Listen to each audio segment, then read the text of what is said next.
एक वर्षापूर्वी नरेंद्र मोदींनी लोकसभेतलं बहुमत गमावलं। मोदी सारख्या विष्णूच्या अवतारानं लोकसभेत बहुमत गमावणं याकडे तुम्ही कसं पाहता? काय होतं की ते एक आपल्यामध्ये काही म्हणी म्हणा किंवा काही गोष्टी आहेत की तुम्ही कदाचित सर्वजणांना एकदा मूर्ख बनवू शकता, एकाला तुम्ही सर्वदा मूर्ख बनवू शकाल, पण सर्वांना सर्व काळ मूर्ख बनवू शकत नाही। मला असं वाटतं याच्यामध्ये सगळं आलं। हळूहळू त्या जे काही गारूड टाकलं होतं त्यातनं लोक बाहेर पडायला लागलेत आणि आता तर आणखीन पडलेत। शेवटी तुम्ही किती काळ लोकांना देणार? म्हणजे 5 वर्ष दिली, 10 वर्ष दिली, ही 5 वर्ष आणि 10 वर्ष ही जनतेच्या आयुष्यातली म्हणजे देशाच्या आयुष्यातली आहेत। देशाच्या आयुष्यातली ही वाया गेलेली वर्ष। म्हणजे 14 साली समजा 10 वर्षाची लोक होती, ती आता मुलं होती, ती आता आली ना 21व्या वर्षात आली। मग त्यांना 21व्या वर्षानंतर तुम्ही 10 वर्षापूर्वी जे काय सांगितलं होतं की आम्ही एवढ्या नोकऱ्या देऊ, आम्ही असे उद्योग देऊ, आम्ही असं ते देऊ, ते कुठे आहेत? आणखीन 10 वर्ष खूप झाली। देश म्हणजे आपला किती कोटी अब्जाचा झाला आता? 140 कोटी। 140 कोटी म्हणजे दुसरं काही नसलं तरी जगामध्ये नंबर 1 आपण लोकसंख्येत आहोत। ही तिसरी अर्थव्यवस्था महाअर्थव्यवस्था झाली नसली।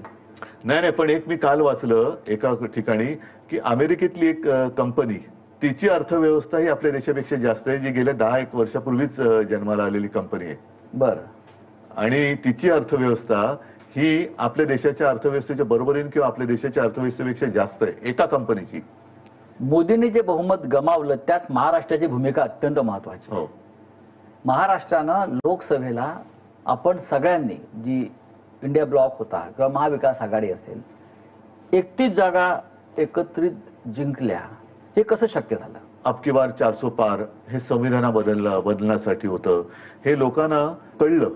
म्हणजे आम्ही पटवून देण्यात यशस्वी झालो म्हणण्यापेक्षा आपली लोक एवढी काही मूर्ख नाहीयेत की त्यांना या गोष्टी कळत नाहीत। जनतेने हे ओळखलं आणि त्यांनी हे नको म्हणून मतदान केलं। म्हणजे लोकांना कळलं नाही, जे मी तुम्हाला सांगितलं की तुम्ही आतापर्यंत बोलत आलात, नुसतंच बोलताय, करताय काय?